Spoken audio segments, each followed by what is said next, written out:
میں سونے کے لیے بستر لگا ہی رہی تھی کہ میری بیٹی عجیب سی ضد کرنے لگی۔ میں نے غصے سے اسے دیکھا اور کہا، بیٹی کیا ہو گیا ہے تمہیں؟ کیسی باتیں کر رہی ہو؟ تم ہمیشہ سے میرے کمرے میں میرے ساتھ سوتی آئی ہو، اب ایسی بات کیوں کر رہی ہو؟ مگر وہ تو جواب دینے کے بجائے رونے لگ گئی اور روتے ہوئے کہنے لگی، مجھے نہیں پتا، میں تو بھائی کے ساتھ ان کے کمرے میں ہی سوؤں گی۔ اس کی یہ اچانک اور بلا وجہ کی ضد میری سمجھ سے باہر تھی۔ آج تک تو اس نے کبھی ایسی کوئی بات نہیں کی تھی۔ میں نے اس سے پوچھ لیا کہ تمہیں یہ خیال کیوں آیا؟ وہ کہنے لگی، امی، میری ساری فرینڈز اپنی امی کے ساتھ نہیں بلکہ بہن بھائیوں کے ساتھ روم شیئر کرتی ہیں، اور آپ نے زبردستی مجھے اپنے ساتھ لگایا ہوا ہے۔ میں بھی اب بڑی ہو گئی ہوں اور آپ کے بغیر سو سکتی ہوں۔ اس کی بات سن کر میں مسکرا اٹھی اور اسے سمجھانے لگی کہ بیٹا، وہ اور بھی بہن بھائی ہوتے ہوں گے، آپ کا ایک ہی بھائی ہے، اور پھر آپ کے بابا بھی یہاں نہیں ہیں، اس لیے میں آپ کو اپنے ساتھ رکھتی ہوں۔ لیکن وہ تو رونا ہی شروع ہو گئی۔ میں نے لاکھ سمجھانے کی کوشش کی لیکن سب بے سود رہا۔ میرا بیٹا جوان ہو رہا تھا، وہ 18 سال کا ہو گیا تھا۔ اپنی 13 سالہ بیٹی کو اس کے ساتھ سلانا مجھے کچھ مناسب نہیں لگ رہا تھا۔ میرا بیٹا 9 سال کا ہوا تھا جب سے ہی میں نے دونوں بہن بھائیوں کا بستر الگ الگ کر دیا تھا، کیونکہ میری ماں نے مجھے ہمیشہ یہی بتایا تھا کہ لڑکے اور لڑکی کا بستر اس عمر میں الگ کر دینا چاہیے۔ اور آج پتہ نہیں عروج کو کیا ہو گیا تھا کہ وہ ضد پکڑ کر بیٹھ گئی تھی۔ کچھ دیر تو میں اسے سمجھاتی رہی لیکن میرے پاس کوئی ایسا جواب نہیں تھا کہ اس کی بنا پر میں اسے روک پاتی۔ وہ بار بار یہی کہہ رہی تھی کہ وہ تو میرا بھائی ہے، پھر میں اس کے کمرے میں کیوں نہیں سو سکتی؟ میں اسے سمجھانا چاہتی تھی کہ بھائی بہن کے درمیان بھی حیا کا پردہ ہوتا ہے، لیکن شاید یہ صحیح وقت نہیں تھا۔ اس کا کچا ذہن اس بات کو شاید صحیح طریقے سے سمجھ نہ پاتا۔ یہ سوچ کر میں خاموش ہو گئی اور پھر کہا کہ چلو ٹھیک ہے، آج کی رات اپنے بھائی کے کمرے میں سو جاؤ۔ میں اس کا بستر اٹھا کر اپنے بیٹے طیب کے کمرے میں چلی گئی۔ میں نے سوچا بس ایک رات کی تو بات ہے، مجھے کیا معلوم تھا کہ یہ روز روز کا معمول بن جائے گا۔ طیب دوستوں کے پاس گیا ہوا تھا، میں بستر لگا رہی تھی۔ جب وہ واپس لوٹا تو میں نے اسے بتایا کہ عروج آج اس کے ساتھ سوئے گی۔ یہ سن کر وہ بہت خوش ہوا اور بغیر ہچکچائے عروج کو گلے لگا کر کہنے لگا، بہت عرصے بعد ہم دونوں بھائی بہن ایک ساتھ سوئیں گے۔ وہ دونوں ہی خوش نظر آ رہے تھے، البتہ مجھے کچھ پریشانی سی تھی۔ ایسا نہیں تھا کہ مجھے اپنے بچوں پر اعتبار نہیں تھا، لیکن میرا تعلق جس گھرانے سے تھا وہاں چھوٹی چھوٹی باتوں پر بہت زیادہ دھیان دیا جاتا تھا، خاص کر بچوں کی تربیت پر۔ وہ دونوں بستر پر لیٹ کر باتیں کرنے لگے اور میں اپنے کمرے میں چلی آئی۔ میرے شوہر دبئی میں نوکری کرتے تھے اور یہاں میں دونوں بچوں کے ساتھ اکیلے ہی رہتی تھی۔ ہمارا ایک چھوٹا سا گھر تھا لیکن خوشحال زندگی تھی۔ ہر 2 سال بعد میرے شوہر چھٹیوں پر واپس آیا کرتے تھے۔ ان کا کہنا تھا کہ جب بچوں کا مستقبل سنور جائے گا تو پھر وہ ہمیشہ کے لیے واپس آ جائیں گے۔ میں اپنے کمرے میں آ کر انہیں فون لگا کر بیٹھ گئی۔ وہ عروج کے بارے میں پوچھنے لگے تو میں نے بتایا کہ آج وہ اپنے بھائی کے ساتھ سوئے گی۔ یہ سن کر وہ خوش ہو کر کہنے لگے، چلو تمہیں مجھ سے تنہائی میں بات کرنے کا موقع تو ملا۔ میں نے اپنے شوہر سے کہا کہ میں اس بات کو لے کر کچھ مطمئن نہیں ہوں۔ وہ کہنے لگے، فضول باتیں نہ کرو، تمہارا تو پورا خاندان ہی تکیہ نوسی ہے، تمہارا بھی یہی حال ہے۔ مجھے اپنے بچوں پر یقین ہے کہ وہ بہت ہی اچھے اور نیک بچے ہیں۔ میرے شوہر نے مجھے مطمئن کروایا اور پھر باتوں میں لگ گئے۔ بہت عرصے بعد ہم نے سکون سے کافی دیر باتیں کی تھی، ورنہ ہمیشہ عروج فون مجھ سے چھین کر بیٹھ جاتی اور خود اتنی دیر تک باتیں کرتی کہ اس کے بعد میرے شوہر فون ہی کاٹ دیتے۔ تقریباً 1 بجے کے قریب میں نے فون بند کیا اور پھر بچوں کو دیکھنے کی غرض سے اپنے کمرے سے نکلی تو چونک اٹھی کیونکہ کمرے کا دروازہ اندر سے بند تھا۔ جہاں تک مجھے یاد تھا طیب کبھی بھی کمرہ لاک کر کے نہیں سوتا، پھر آج اس کے کمرے کا دروازہ لاک کیوں تھا؟ اس بات نے مجھے بے چین کر دیا تھا۔ میں جو شوہر کی باتوں پر مطمئن ہو گئی تھی، ایک دفعہ پھر پریشان ہو گئی۔ سوچا کہ دروازہ بجاؤں لیکن پھر خیال آیا کہ بچے سو چکے ہوں گے، انہیں جگانا مناسب نہیں ہوگا، اور پھر اگر وہ پوچھیں گے کہ میں نے کیوں دروازہ بجایا تو میں کیا کہوں؟ مجھے ڈر تھا کہ میرے کسی رویے کی وجہ سے میرے بچے یہ نہ سمجھیں کہ ان کی ماں ان پر بھروسہ نہیں کرتی۔ میں ایسے ہی پلٹ کر اپنے کمرے میں واپس آ گئی تھی لیکن نیند میری آنکھوں سے اڑ چکی تھی۔ مجھے جاگتے ہوئے تھوڑی ہی دیر گزری تھی کہ کمرے سے کچھ عجیب سی آواز آئی۔ میں چونک کر اس کے کمرے کے پاس گئی تو آواز آنا بند ہو گئی۔ میں سوچنے لگی کہ مجھے وہم ہو گیا ہے یا پھر واقعی آواز آئی تھی۔ کچھ دیر تک سناٹا رہا اور پھر میں واپس آ گئی اور سونے کے لیے لیٹ گئی۔ پھر مجھے ویسے ویسے ہی عجیب سی آواز محسوس ہوئی، لیکن خود کو یہ سوچ کر تسلی دے دی کہ یہ صرف میرا وہم ہے۔ اور پھر جب میری صبح آنکھ کھلی تو میں فوراً طیب کے کمرے میں چلی گئی۔ کمرے کا دروازہ کھلا تھا اور وہ کالج جانے کے لیے تیار ہو رہا تھا۔ یہ اس کا کالج کا دوسرا سال تھا۔ البتہ عروج ابھی تک سو رہی تھی، جبکہ عروج تو میرے اٹھائے بغیر خود ہی ہمیشہ وقت پر اٹھ جایا کرتی تھی، مگر آج اتنی گہری نیند سو رہی تھی کہ بار بار آواز دینے پر بھی اس کی آنکھ نہیں کھل رہی تھی۔ میں نے اسے زبردستی اٹھایا تو وہ بہت مشکل سے اٹھ کر بیٹھی۔ اس کی حالت ایسی تھی جیسے رات بھر جاگی ہو، آنکھیں بھی نیند کی کمی کی وجہ سے سرخ ہو رہی تھیں۔ میں نے حیرت سے پوچھا کہ رات بھر جاگتی رہی ہو کیا، جو اب اٹھا نہیں جا رہا؟ میری بات سن کر وہ چپ ہو گئی اور جلدی سے پوری آنکھیں کھول کر بیٹھ گئی۔ کہنے لگی، نہیں اماں، میں اور بھائی تو فوراً ہی سو گئے تھے۔ آپ کو پتا ہے مجھے وقت پر سونے کی عادت ہے۔ میں نے اسے گھورتے ہوئے دیکھا اور کہا، اسی لیے تو پوچھ رہی ہوں کہ آج کیا ہو گیا ہے۔ بغیر میری بات کا جواب دیے وہ جلدی سے اٹھی اور منہ دھونے کے لیے بھاگی۔ اس کا رویہ مجھے بہت ہی غیر معمولی لگا تھا۔ خیر، میں نے ان دونوں کو تیار کر کے بھیجا اور جب اپنے بیٹے کے کمرے سے بستر اٹھانے کے لیے گئی تو میری نظر ایسی چیز پر پڑی کہ میں بری طرح چونک گئی۔ میرے بیٹے کے کمرے میں اس چیز کا کیا کام تھا؟ آج سے پہلے تو میں نے کبھی یہ چیز نہیں دیکھی تھی۔ میں نے بستر اٹھایا، صفائی کی، کھانا بھی تیار کر دیا اور پھر دونوں بچے واپس آ گئے۔ میں نے سوچا کہ سیدھی طرح طیب سے پوچھ لوں کہ رات بھر وہ دونوں کیا کر رہے تھے، لیکن پھر میں خاموش ہو گئی۔ آج کا دور بدل گیا ہے، پہلے جیسا نہیں رہا کہ جب ماں باپ سیدھی طرح بچوں سے سختی سے سوال جواب کرتے تھے اور بچے ڈر کے جواب دے دیا کرتے تھے۔ آج کے دور میں اگر بچوں سے زیادہ سوال جواب کیے جائیں تو وہ ماں باپ سے ہی چڑ جاتے ہیں اور پھر دوریاں پیدا ہونے لگتی ہیں۔ بس یہی سوچ کر میں بھی خاموش رہی تھی اور شاید یہی میری سب سے بڑی غلطی تھی۔ زمانہ بدلنے سے کچھ نہیں ہوتا، تربیت کے اصول ہمیشہ ایک جیسے رہتے ہیں۔ ماں باپ کی سختی کا بدلتے ہوئے زمانوں سے کوئی تعلق نہیں ہوتا۔ اگر ماں باپ سختی نہ کریں تو اولاد جنگلی گھاس کی طرح بری ہو جاتی ہے۔ اگلی رات جب میں دوبارہ سے بستر لگانے لگی تو ایک بار پھر عروج نے ضد پکڑی کہ وہ اب روزانہ بھائی کے کمرے میں ہی سوئے گی۔ میں نے ناراضگی سے کہا کہ مجھے اکیلے نیند نہیں آتی ہے، تم میرے ساتھ سو جاؤ، لیکن وہ نہ مانی اور پھر اتنے میں میرے شوہر کا فون آ گیا اور اس نے اپنے باپ سے میری شکایت کر دی کہ میں اسے بھائی کے کمرے میں سونے کی اجازت نہیں دے رہی۔ یہ سن کر میرے شوہر غصہ ہوئے اور کہنے لگے کہ عروج کا بستر طیب کے کمرے میں لگا دو، اچھا ہے ہمیں بھی فرصت کے کچھ لمحے مل جائیں گے۔ شوہر کے حکم کے آگے میں خاموش ہو گئی تھی اور پھر میں نے عروج کا بستر طیب کے کمرے میں لگا دیا تھا۔ وہ دونوں بہن بھائی پھر ایک ساتھ سو گئے تھے۔ میں جب اپنے شوہر سے بات کر کے فارغ ہوئی اور کمرے سے نکلی تو طیب کے کمرے کا دروازہ لاک تھا۔ میں نے سوچا تھا کہ میں طیب کو صبح منع کروں گی کہ وہ کمرے کا دروازہ لاک کر کے نہ سویا کرے، اور پھر اس رات بھی اس کے کمرے سے عجیب و غریب آوازیں آتی رہیں جیسے کچھ کھٹ پٹ ہو رہی ہو۔ آدھی رات کے بعد مجھ سے رہا نہ گیا تو میں نے کمرے کا دروازہ بجایا۔ پہلی دستک پر تو دروازہ نہ کھلا، لیکن تیسری دستک پر طیب نے نیند بھری آنکھوں سے دروازہ کھولا اور مجھے دیکھ کر پوچھنے لگا، کیا ہو گیا ہے اماں، اتنی رات کو کیوں جاگ رہی ہو؟ اپنے بیٹے کی نیند خراب کرنے پر مجھے بڑی شرمندگی محسوس ہوئی تھی۔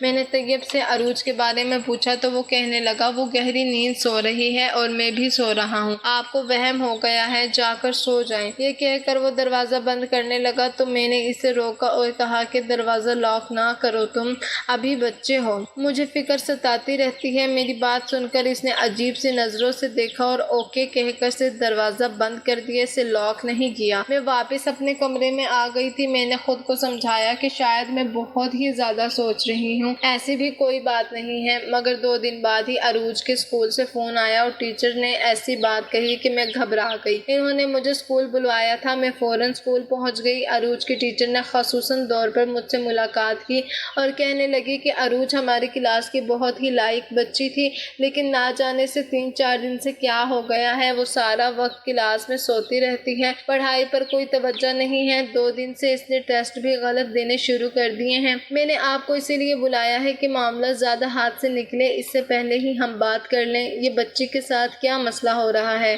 ایسا لگتا ہے جیسے رات بھر سوتی ہی نہیں ہے۔ اب تو اس نے اپنے دوستوں سے بات چیت کرنا بھی چھوڑ دی ہے، وہ بالکل خاموش رہتی ہے اور بس سوتی رہتی ہے، اس کا دھیان کہیں اور ہی ہے۔ اس نے کمپٹیشن سے بھی اپنا نام نکلوا لیا ہے، جبکہ پچھلے کئی سالوں سے یہ کمپٹیشن جیت رہی ہے۔ کیا آپ کے گھر میں کوئی مسئلہ چل رہا ہے جس کی وجہ سے وہ ڈسٹرب نظر آ رہی ہے؟ ٹیچر کی بات سن کر کر میں حیران ہوئی۔ عروج تو پڑھائی کو لے کر بہت ہی زیادہ سیریس تھی، آج تک کبھی میں نے اسے پڑھائی پر فورس نہیں کیا، وہ خود ہی اچھے سے اچھا پڑھتی تھی، پھر کیوں اچانک ہی اس کی پرفارمنس خراب ہوئی تھی؟ کچھ تو ایسا تھا جو مجھے نظر نہیں آ رہا تھا اور میرے لیے جاننا ضروری تھا۔ میں نے ٹیچر کو یقین دلایا کہ میں خود عروج کی پڑھائی پر توجہ دوں گی اور ہمارے گھر میں بھی ایسے کوئی مسائل نہیں ہیں کہ جس کی وجہ سے وہ ڈسٹرب ہو۔ ٹیچر کہنے لگی امتحانات نزدیک ہیں، اسی لیے میں نے آپ سے بات کرنا مناسب سمجھا۔ میں نے ٹیچر کا شکریہ ادا کیا کہ انہوں نے خاص طور پر عروج پر توجہ دی تھی اور پھر گھر لوٹ آئی، لیکن میں بہت ہی زیادہ پریشان ہو گئی تھی۔ آخر یہ کیا معاملہ چل رہا تھا؟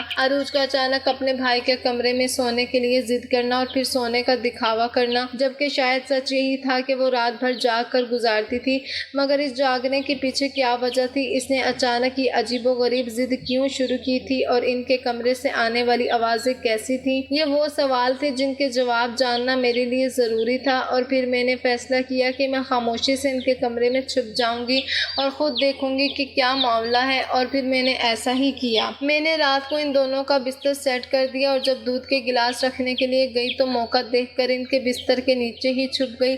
کچھ دیر بعد وہ دونوں دروازہ بند کر کے بستر پر لیٹ گئے اور پھر ان کی باتوں کی آوازیں آنا شروع ہو گئی۔ وہ دونوں باتیں کر رہے تھے اور میرے ہوش اڑتے چلے جا رہے تھے۔ میں نے اپنے بچوں کی ایسی تربیت تو نہیں کی تھی کہ وہ مجھے دھوکہ دیں، ایسا کچھ کریں کہ میں اپنی ہی نظروں میں گر جاؤں۔ میں سانس رو کے لیٹی ہوئی تھی کہ جب ہی میں نے دیکھا کہ میری بیٹی بستر سے نیچے اتری اور واش روم میں چلی گئی، اور جب تھوڑی دیر بعد باہر نکلی تو اس کے وجود پر نظر پڑتے ہی میں شرم سے پانی پانی ہو گئی۔ میرا بیٹا بھی بستر سے اترا اور اپنی بہن کے ہاتھوں میں ہاتھ ڈال کر اس نے عجیب طرح کی حرکتیں شروع کر دی۔ مجھے لگا تھا کہ میں اپنے بچوں کی تربیت ہی نہیں کر پائی، میں انہیں صحیح اور غلط بھی نہیں سمجھا سکی، تو پھر میرے ماں ہونے کا کیا فائدہ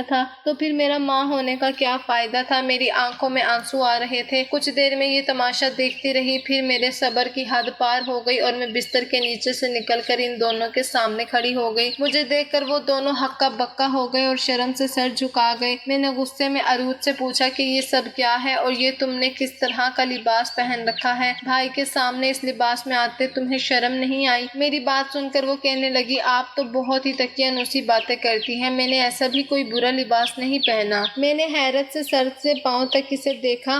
وہ چھوٹی سی اسکرٹ اور پینٹ میں میرے سامنے کھڑی اور کہہ رہی تھی کہ اس نے کوئی برا لباس نہیں پہنا۔ میں نے بیٹے کو گھور کر دیکھا اور کہا تم بڑے ہو، تمہیں کیا ہو گیا ہے؟ کیا تمہیں نہیں معلوم کہ یہ سب کچھ غلط ہے جو تم دونوں کر رہے ہو؟ تمہاری ان حرکتوں کی وجہ سے مجھ پر کیا گزری ہے کچھ اندازہ ہے؟ تم دونوں کی پڑھائی بھی متاثر ہو چکی ہے۔ میں نے سوچا بھی نہیں تھا کہ تم لوگ میری دی ہوئی آزادی کا اتنا غلط فائدہ اٹھاؤ گے۔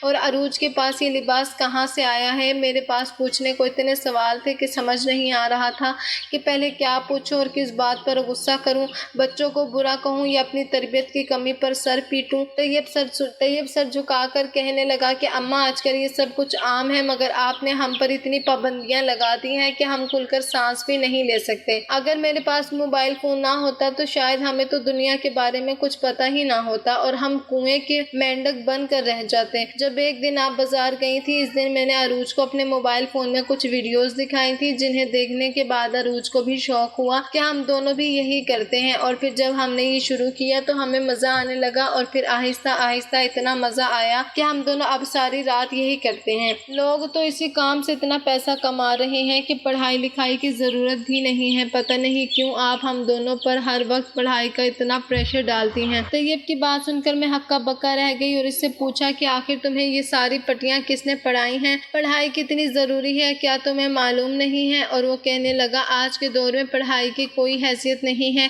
کالج میں ہر کوئی ویڈیوز بناتا ہے، ناچنا گانا کرتا ہے اور مشہور ہو جاتا ہے، صرف مشہور ہی نہیں ہوتا بلکہ پیسے بھی کمانے لگتا ہے۔ جب یہی سب میں نے عروج کو دکھایا تو اسے بھی ویڈیوز بنانے کا کام اچھا لگا اور پھر اب ہم دونوں نے مل کر ڈانس ویڈیوز بنانی شروع کر دی۔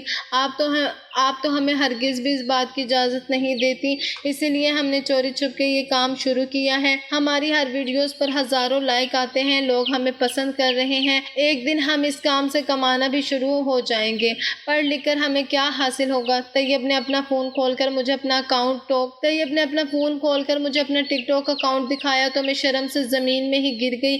میرے بیٹے بیٹی نے تو بے حیائی کی ہر حد پار کر رکھی تھی۔ وہ دونوں ہر ویڈیو میں ایک دوسرے کا ہاتھ پکڑے رقص کرنے میں مصروف تھے اور لوگ کمنٹس میں نہ جانے کیا کیا کچھ لکھ رہے تھے۔ میرے گھر کی عزت موبائل فون کی زینت بن گئی تھی اور مجھے پتہ بھی نہیں چلا تھا۔ میں نے ایک زوردار تھپڑ طیب کے منہ پر دے مارا اور اس سے کہا کہ یہ حرکت کرنے سے پہلے کم سے کم ایک دفعہ مجھے بتاتے تو صحیح، پھر میں کیا اس طرح پیسہ کمانا ٹھیک ہے؟ تم کیا کر رہے ہو؟ اپنی بہن کی عزت کو سرعام بازار میں ہزاروں لوگوں کے آگے پیش کر رہے ہو۔ نہ جانے یہ کون کون لوگ ہوں گے جو تمہاری بہن کو ان کپڑوں میں رقص کرتا دیکھ رہے ہوں گے۔ کس کی نیت میں کیسا فطور ہوگا کون جانتا ہے۔ ہم کیوں بربادی کے دہانے پر کھڑے ہیں؟ کیا صرف اس لیے کیونکہ تمہارے ہاتھ میں موبائل فون ہے یا تمہیں اس کے استعمال کی آزادی ملی ہے؟ طیب کو ایک دم ہی چپ لگ گئی تھی، وہ سر جھکائے کھڑا ہو گیا تھا۔ شاید اس کی سمجھ میں میری باتیں آنے لگی تھی۔ میں نے ایک نظر اپنے دونوں بچوں پر ڈالی جو ابھی کچی عمروں میں تھے اور شاید صحیح اور غلط کا پوری طرح فرق بھی نہیں جانتے تھے۔ انہیں بس یہ نظر آ رہا تھا کہ یہ پیسہ کمانے کا اصل طریقہ ہے جس میں مزہ بھی آتا ہے اور مشہوری بھی ملتی ہے، لیکن دونوں نے یہ نہیں سوچا تھا کہ اس کے کیا نقصانات ہو سکتے ہیں۔ وہ دونوں سمجھ رہے تھے کہ پڑھائی کسی کام کی نہیں ہے اور یہ سب کر کے بھی انسان سب کچھ حاصل کر سکتا ہے۔ میں نے ان دونوں کو اپنے پاس بٹھایا اور بتایا کہ پڑھائی لکھائی انسان میں شعور پیدا کرتی ہے، اسے صحیح اور غلط کا راستہ بتاتی ہے۔ پہلے کے لوگ شادی پر رقص کرنے کے لیے باہر سے عورتیں بلوایا کرتے تھے اور اب تو گھر کی عورتیں خود ہی ڈانس فلور پر کھڑی ہزاروں لوگوں کے درمیان اپنا رقص پیش کرتی ہے اور کسی کو یہ بات بے حیائی بھی نہیں لگتی۔ شاید یہی ہمارے معاشرے کی بربادی کی وجہ ہے۔ یہ معصوم چھوٹی چھوٹی بچیوں کے ریپ ہو رہے ہیں۔ میں نے اپنے دونوں بچوں سے شرم اور جھجک کو ایک طرف رکھ کر کھل کر بات کی، انہیں اس چیز کے نقصانات کے بارے میں بتایا۔ ان دونوں کے ساتھ یہ میری پہلی بات چیت تھی۔ میں نے ماں بن کے نہیں بلکہ دوستوں کی طرح انہیں صحیح اور غلط سمجھایا تھا، کیونکہ اگر اس وقت میں ان دونوں کو نہ روکتی تو شاید وہ دونوں اسی کو اپنی فلاح کا راستہ سمجھتے اور یہ بھول جاتے کہ ہم مسلمان ہیں اور ہماری فلاح اور کامیابی کم سے کم اس ٹک ٹاک اور اسنیپ چیٹ کے راستے پر تو بالکل بھی نہیں ہے۔ میرے بیٹے کو اس زمانے کی یہ نئی خواہش کالج سے لگی تھی جسے وہ اپنے ساتھ گھر تک لایا تھا اور اپنی بہن کو بھی شامل کر لیا تھا۔ میں نے بہت سمجھداری سے ان دونوں کو اچھا اور برا سمجھایا اور یہ بھی بتایا کہ ہر چیز کے استعمال کرنے کا ایک طریقہ ہوتا ہے۔ اگر وہ یہی ٹک ٹاک اچھے کنٹینٹ کے لیے استعمال کریں، کوئی دینی مذہب چیزیں ڈالیں یا پھر فلسطینیوں کے حق میں، تو کیا بہتر نہیں ہوگا؟ اس طرح ناچ گانا کر کے نہ صرف وہ دونوں گناہ کما رہے تھے بلکہ نہ جانے کتنے اور لوگ ان دونوں کو دیکھ کر گناہ گار ہو رہے تھے۔ میرے سمجھانے پر ان دونوں کو میری بات سمجھ آ گئی تھی۔ میرے شوہر نے ہمیشہ مجھے اور میری سوچ کو دقیانوسی کہا تھا۔ شاید یہی وجہ تھی کہ میرے بچے یہ دقیانوسی سمجھتے تھے اور مجھ سے اپنی باتیں کھل کر شیئر نہیں کرتے تھے، مگر جب میں نے ان کے ساتھ دوستی شروع کی تو پھر وہ آہستہ آہستہ مجھے ہر بات بتانے لگے۔ میں اصولوں پر چلنا چاہتی تھی اور اپنے بچوں کی تربیت اسی طرح کرنا چاہتی تھی جس طرح ایک مسلمان ماں کو کرنی چاہیے۔ میرے بیٹے کے بستر سے مجھے ایک چھوٹا سا اسپیکر ملا تھا، میں اسی دن کھٹک گئی تھی۔ میری غیر موجودگی میں وہ دونوں ہی اسپیکر پر گانے لگا کر ڈانس سکھا کرتے تھے اور جب میں موجود ہوتی تو پھر موبائل فون سے ہی کام چلا لیتے۔ ان کے ناچ گانے کی آوازوں سے ہونے والی آواز میرے کانوں میں پڑتی تھی اور وہ دونوں جھوٹ کے سہارے سب باتوں کو چھپا لیتے تھے، لیکن ایک ماں اپنے بچوں کی ہر بات سے واقف ہو ہی جاتی ہے، اس لیے مجھے بھی سچ پتہ چل گیا تھا۔ میں سب ماؤں کو یہی کہوں گی کہ اپنے بچوں کو اس وقت بہت اچھی تربیت دیں اور ان کی تربیت پر بہت زیادہ توجہ دیں۔ یہ موبائل فون اور سوشل میڈیا کا دور ہے، یہاں بچے ناچ گانے اور پرینک کو دنیا سمجھ بیٹھے ہیں اور انہیں لگتا ہے کہ یہی ہمارا مستقبل ہے، لیکن در حقیقت ہماری بربادی کی یہی وجہ ہے۔ آپ لوگوں کا کیا خیال ہے؟